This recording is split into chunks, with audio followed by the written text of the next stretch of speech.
Imagine a world where the global economy is on the brink of collapse, a place where debts pile up higher than mountains, and the weight of that debt is so heavy, it seems almost impossible to lift.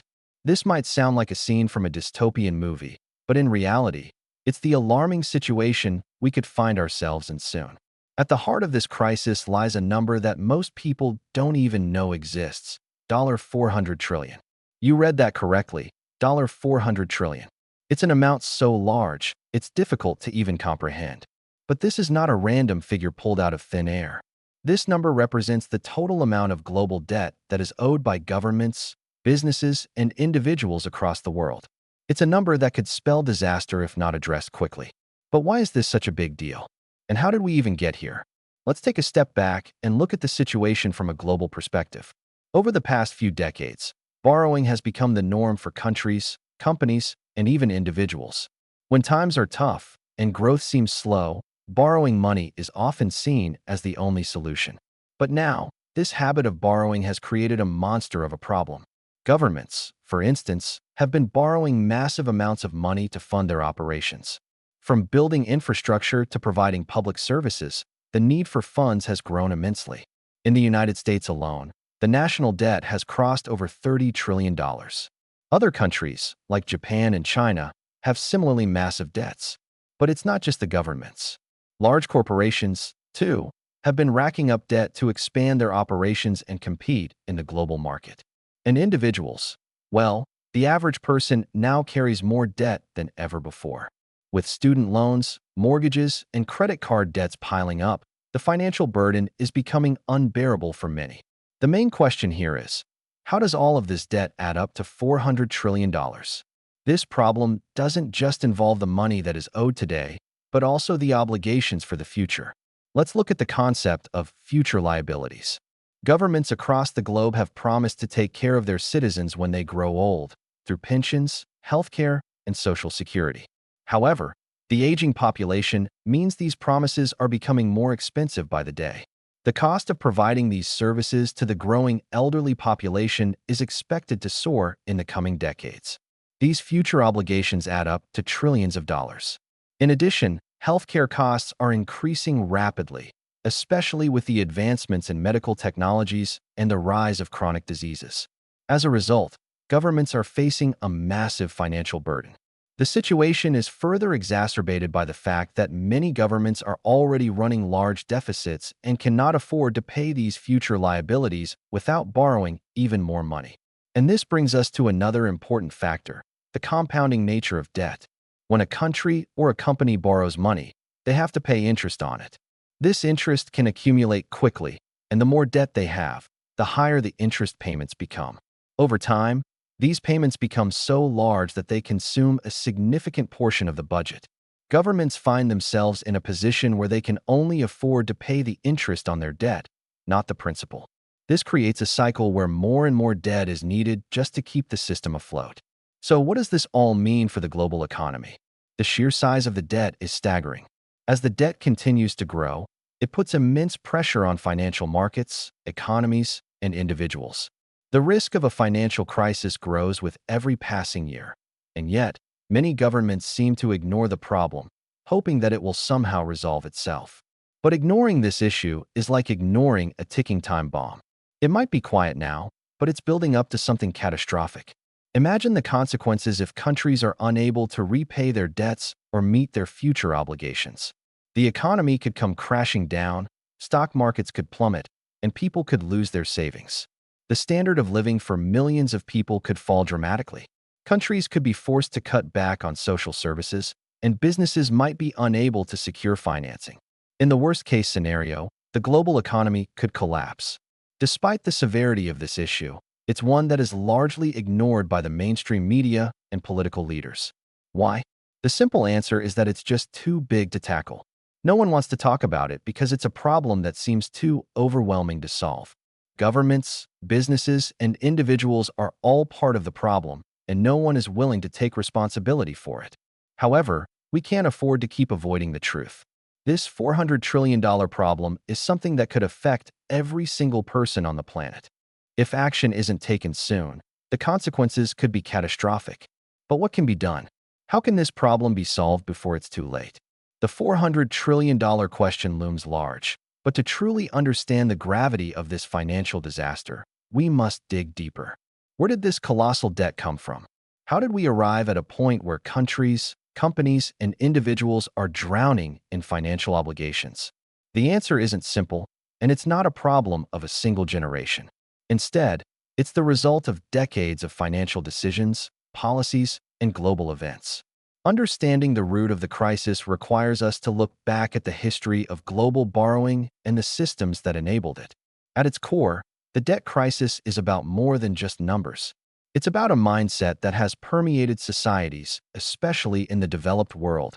Borrow now, pay later. This approach was fine for a while, when things were booming, when economies were growing, and when the debt was considered manageable. But as the world economy began to slow down, that mindset became a ticking time bomb. The government's role. The roots of the crisis go deep into the policies of governments around the world. In the aftermath of World War II, many countries, especially in Europe and North America, began to build social safety nets for their citizens. These included healthcare systems, pensions, and unemployment benefits.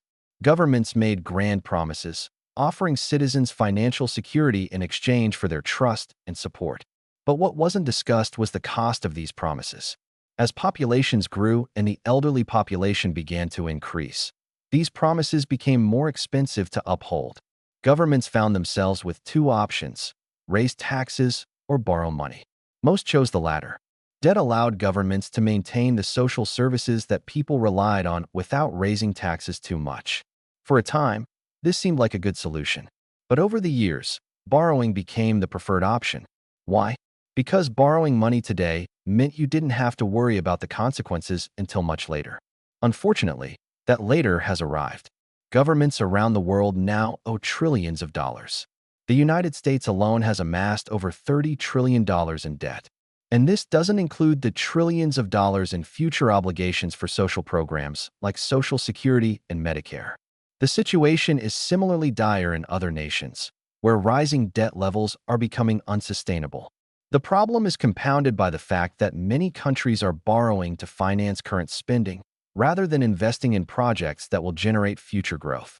Corporations and debt. It's not just governments that have fallen into the trap of borrowing. Big corporations, too, have embraced debt as a way to fuel growth.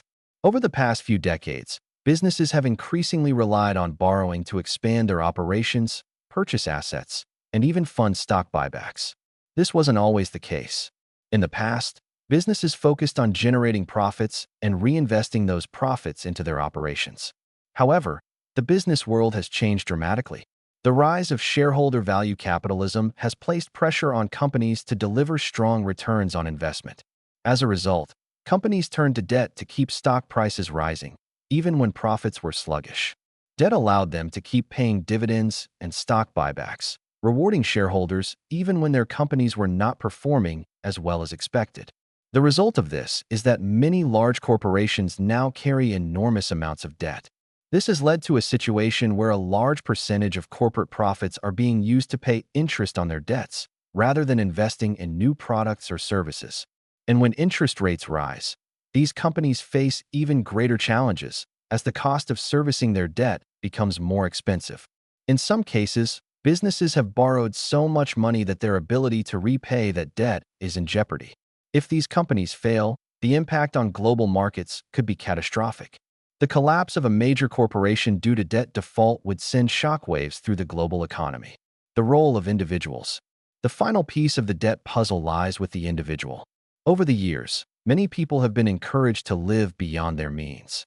Credit cards, mortgages, student loans, and car loans have become commonplace, with borrowing now seen as a way to secure a better future. Unfortunately, this has led to a situation where many individuals are burdened with debt that they struggle to repay. The global rise in consumer debt has been staggering.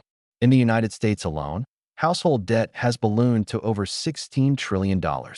While borrowing money to buy a home or fund education is often seen as a necessity, the problem arises when individuals borrow beyond their capacity to repay. With wages stagnating in many parts of the world, more and more people find themselves living paycheck to paycheck relying on credit to meet basic needs. The situation has been worsened by the rising cost of living and the increased reliance on credit. People are using debt as a way to keep up with inflation, pay for necessities, or maintain a certain standard of living. But when the economy slows down, these individuals are the first to feel the pinch. Defaults on personal loans, bankruptcies, and foreclosures rise, further burdening the financial system. The global financial system, too, has played a significant role in enabling this crisis. The interconnectedness of markets, the rise of financial institutions, and the ease with which money can be borrowed across borders have all contributed to the buildup of debt. Global banks and financial institutions have been willing to lend money to governments, corporations, and individuals without fully considering the long-term consequences. Financial markets have become increasingly complex, with the rise of instruments like derivatives and complex investment vehicles. These tools, designed to spread risk, have in some cases multiplied it, leaving investors exposed to huge losses. Financial institutions often take on significant amounts of risk in pursuit of profits, and when things go wrong, it's the taxpayers who often foot the bill. Now that we understand the roots of the $400 trillion debt crisis, it's time to face the hardest truth. How will this massive debt affect every single person on Earth? The repercussions of this financial ticking time bomb are far-reaching, and the effects won't be limited to governments or corporations. No, this crisis is so large that it could affect the daily lives of billions. Whether you live in a developed country or a developing one, the consequences will ripple across economies, markets, and people's lives in ways we can hardly imagine. One of the most immediate and frightening risks posed by this massive debt is the potential for global economic collapse. With so many countries, corporations, and individuals borrowing money at unsustainable rates, the financial system is like a house of cards. It only takes one significant event, such as a major government default or the collapse of a multinational corporation, for the entire structure to come crashing down. As debt grows, governments are forced to spend an ever-increasing share of their budgets just to service that debt. This means less money is available for important public services like education, healthcare, infrastructure, and social welfare. Public services are cut back, unemployment rises, and poverty levels increase. The economy becomes stagnant as governments are forced to raise taxes, but this only burdens citizens even more. In an effort to deal with overwhelming debt, many countries might resort to printing more money. This approach, known as monetary expansion, can have disastrous consequences. The immediate result is inflation. The value of money decreases, and prices for everyday goods skyrocket. What's worse, this inflation can spiral out of control, leading to hyperinflation, a situation where money becomes nearly worthless. Countries like Zimbabwe and Venezuela have experienced such crises in the past, and their citizens have seen their savings wiped out overnight. In countries with high levels of debt, inflation becomes even more dangerous. As governments print money to pay off their debts, the purchasing power of citizens decreases. This can lead to a vicious cycle. As the cost of living rises, wages stagnate, and people are left struggling to make ends meet. Basic necessities like food, fuel, and housing become unaffordable for many, leading to widespread poverty and social unrest. The debt crisis also creates instability in the global financial markets. As debt continues to pile up, investors will start to lose confidence in the ability of governments and corporations to pay back their loans. This lack of confidence can lead to a financial panic. Markets crash, stock prices plummet, and investors begin pulling their money out of risky assets. When major financial institutions or economies start to fail, it has a domino effect. Countries with high levels of debt could face an economic downgrade, meaning their credit ratings fall. This makes it more difficult and expensive for them to borrow money in the future. It also makes it harder for businesses to secure loans to expand or maintain operations. This could lead to mass layoffs and bankruptcies, further exacerbating the crisis. Moreover, the interconnection between global economies means that financial shocks in one country can quickly spread to others. The 2008 financial crisis is a perfect example of this. When the U.S. housing market collapsed, the ripple effects were felt worldwide. A similar chain reaction could happen again, but this time, the scale of the debt crisis is even bigger, making the consequences far worse. Impact on retirement savings and investments. For ordinary people, the debt crisis can have a devastating impact on personal savings and investments. Many people rely on their retirement accounts, such as pensions or 401(k)s, to secure their future. However, if the global economy takes a nosedive, the value of these investments can plummet. Stock markets could crash, and the value of real estate could fall dramatically, wiping out people's wealth in an instant. For example, let's say you've spent decades building up your retirement savings. You've invested in the stock market, real estate, and other assets, confident that your money will grow over time. But if inflation takes hold and stock markets collapse, the value of your investments could shrink, leaving you with nothing. Worse, if a financial institution defaults or your pension fund runs out of money, you may find that your retirement dreams are shattered. This scenario is not just a hypothetical. It's already happening in some parts of the world. In countries struggling with high debt, pension systems are under immense pressure. Workers in these countries could face a future without retirement benefits, forced to work well into old age just to survive. In the worst cases, people may be left with nothing, unable to retire at all. The growing divide. The rich get richer, the poor get poorer. One of the most insidious consequences of the global debt crisis is the widening wealth gap. As the economy stagnates and inflation rises, the rich are often able to protect their wealth, while the poor and middle class are left to bear the brunt of the crisis. Wealthy individuals and corporations often have the resources to shield themselves from the effects of inflation and market crashes. They can invest in assets that hold their value, such as gold, real estate, and fine art. They can also move their money to safer countries or invest in foreign currencies. On the other hand, the majority of people who live paycheck to paycheck, without significant savings or investments, will suffer the most. As inflation drives up the cost of living, wages remain stagnant, and unemployment rises, millions of people will fall deeper into poverty. The divide between the wealthy elite and the rest of society will grow even wider, creating social unrest and political instability. Global social unrest. As the debt crisis worsens, it's inevitable that we will see social unrest on a massive scale. People will begin to demand answers from their governments. Protests, strikes, and riots will become more common as citizens grow increasingly frustrated with their leaders' inability to address the problem. In extreme cases, political systems could collapse, leading to instability, chaos, and even conflict. Countries that are already fragile or facing internal conflict will be hit the hardest. In regions where people are already struggling with poverty, the added strain of inflation and financial instability could lead to political and social breakdowns. As resources become scarcer, competition for basic necessities could spark violence, leading to even more suffering.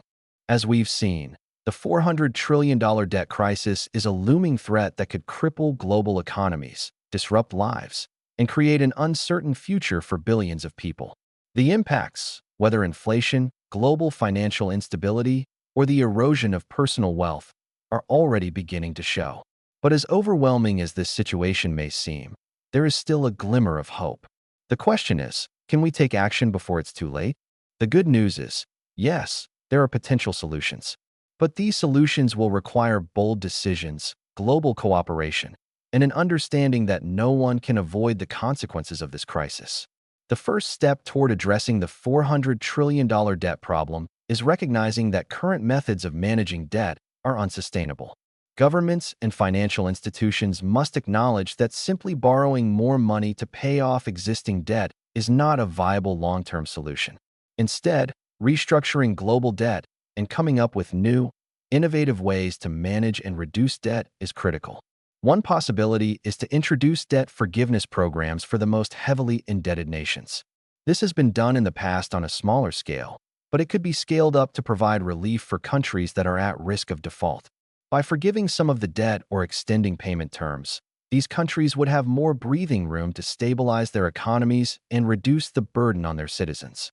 Another solution might be a global debt restructuring framework, a coordinated effort by governments, international organizations, and private financial institutions to renegotiate the terms of debt. This could involve reducing interest rates, extending payment deadlines, or even writing off certain debts altogether. A global approach would ensure that the burden of debt does not fall disproportionately on the poorest nations, and it could prevent a ripple effect of defaults across the global economy. For any meaningful change to occur, governments must adopt sustainable fiscal policies. This means moving away from the model of borrowing recklessly to fund short-term needs and instead focusing on long-term economic health. Governments need to be transparent about their debt obligations, establish realistic budgets, and invest in infrastructure and social programs that foster economic growth. A critical part of this solution is improving tax collection and efficiency. Many countries, especially developing nations, struggle with tax evasion and inefficient revenue collection. Strengthening tax systems, cracking down on tax avoidance, and ensuring that all citizens and businesses pay their fair share would provide governments with the necessary funds to manage debt without resorting to more borrowing. Moreover, governments should prioritize investment in education, healthcare, and technology, sectors that can drive economic growth in the future. Instead of using borrowed money for short-term fixes, long-term investments in these areas can create jobs, increase productivity, and stimulate the economy. This approach would allow nations to reduce their reliance on debt over time and build a more resilient economy. A more radical approach could involve a global financial reset. This would be a dramatic rethinking of the global financial system, which has been built on the back of debt for decades. In this reset, countries could look at alternatives to the US dollar as the global reserve currency, diversify their monetary policies, and create new forms of financial cooperation that don't rely on traditional debt-based models. One idea is to explore digital currencies or central bank digital currencies, CBDCs, as a way to create more transparent, efficient, and less debt-reliant monetary systems. These digital currencies could enable countries to more easily manage inflation, control monetary supply, and reduce the reliance on debt to fund their economies. However, implementing such a shift would require significant coordination between nations and financial institutions, as well as careful planning to avoid destabilizing the global economy. A crucial factor in resolving the debt crisis is rebuilding trust in the financial system. The debt crisis has eroded faith in traditional financial institutions, and many people feel as though the system is rigged in favor of the wealthy. Restoring this trust will require greater accountability, transparency, and fairness in the financial world. Financial institutions, governments, and international organizations need to be more transparent about how they handle public debt, how taxpayer money is spent, and how financial policies are made. Additionally, addressing the issue of too big to fail banks, financial institutions so large that their failure could lead to global collapse, will be vital in restoring faith in the system. To rebuild trust, financial systems should also become more inclusive, allowing for greater participation by ordinary people. This could mean more accessible financial products, better consumer protections, and a stronger focus on financial literacy to help people understand how their money works in the broader economy. While governments and financial institutions play a significant role in addressing the $400 trillion problem, individuals also have an important part to play. One of the most empowering solutions is to increase financial literacy on a global scale. People need to understand how the global financial system works, how debt impacts their personal finances, and how they can make informed financial decisions. Educating people about personal finance, investing, and budgeting can help reduce reliance on credit, encourage savings, and lead to more sustainable spending habits. When people are informed, they can demand more from their governments and financial institutions, pushing for policies that reduce debt and promote financial stability. A global movement toward financial awareness could be the key to creating a more sustainable economic future for all. Conclusion: can we avoid the worst? The $400 trillion debt crisis is an undeniable reality, but it is not an insurmountable one. There are paths forward, albeit difficult ones, that can potentially alleviate the pressures of global debt. From restructuring debt to embracing more sustainable fiscal policies, and from shifting to digital currencies to empowering people with financial knowledge, the solutions are within reach. But these solutions won't come easily. They require the collective will of governments, businesses, financial institutions, and individuals to confront the truth of the crisis and take bold action. If we wait too long, the consequences will be dire. But if we act now, we still have a chance to avert the worst of the $400 trillion problem and build a more stable, fair, and sustainable financial future for generations to come.